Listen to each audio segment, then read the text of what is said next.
કેશોદના સોંદરડા અને કેવદરા ગામ વચ્ચે પસાર થતા જેતપુર સોમનાથ નેશનલ હાઈવેના પુલ પર મસ્ત મોટું ગાબડું પડી જતા લોખંડના સળિયા સ્પષ્ટ જોવા મળતા હતા, જેથી પુલની ઉપર નીચે જોઈ શકાય તે રીતે બાકોરું પડી ગયું હતું, જેને લઈ હાઈવે પર અકસ્માત ન સર્જાય તે માટે હાઈવે ઓથોરિટીએ 2 ટ્રેકને 1 ટ્રેક બનાવી ગાબડું પડી ગયું હોય તેની આસપાસ કોર્ડન કરી ડાયવર્ઝનનું બોર્ડ લગાવ્યું હતું।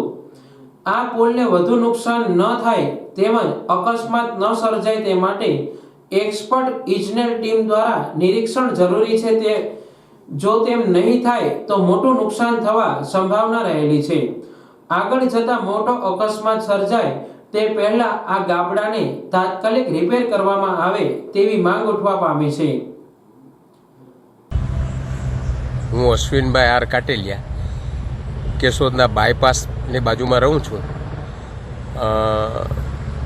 કેવદરા અને સોંદરડા વચ્ચે જે એક નેશનલ હાઈવેનો પુલ છે એની અંદર એક મોટું મસ્ત ગાબડું પડેલું છે અને એની અંદર સળિયા દેખાઈ ગયા છે।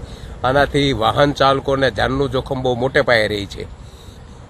સોમનાથ જેતપુર હાઈવે જે અબજો રૂપિયાના ખર્ચે બનાવવામાં આવેલો છે એના કામમાં પણ શંકાની સોય નક્કી થાય છે। આવા કામો ઠેર ઠેર નબળા વારંવાર ટોલ ટેક્સ ઉઘરાવતા ટોલ નાકા અને આવા નબળા કામથી કેન્દ્ર સરકાર અને રાજ્ય સરકારને કહેવાનું હોય છે કે આની નવેસરથી તપાસ કરવામાં આવે, આની મજબૂતાઈની તપાસ કરવામાં આવે અને નબળું કામ હોય તો જેને કામ રાખ્યું છે એની ઉપર સખત અને કાયદાકીય દંડની કાર્યવાહી કરવામાં આવે અને લોકોને જાનમાલને સલામતીનું પૂરતું ખ્યાલ રાખવામાં આવે અને તાત્કાલિક અસરથી આ ગાબડું પડ્યું છે એની અંદર એને રિપેરિંગ કરીને દુરસ્ત કરી અને લોકોને અને વાહનોને ભયમુક્ત બનાવે એવી મારી માગણી છે।